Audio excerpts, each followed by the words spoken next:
Hey, what's up, Dad? I was just thinking, what of Junior? I haven't seen him around. Are you still talking to him?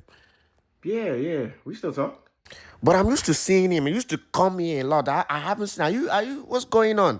You know that's your friend. That's your You friend. know, it's just life. Nothing crazy. Are you guys fighting? You shouldn't be fighting. You know that's your brother. That's like your brother. You're supposed to be watching out for one another.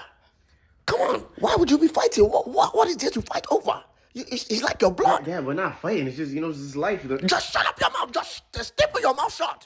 Shut. That's your brother. You're supposed to be looking after one another. You're supposed to be looking after each other. I don't like it. Let me just call his mom. I'm going to call his mom to figure out. Yeah, you don't have to call his mom. I don't want. Will you keep your mouth shut? Shut it up. That's your brother. You shouldn't be fighting.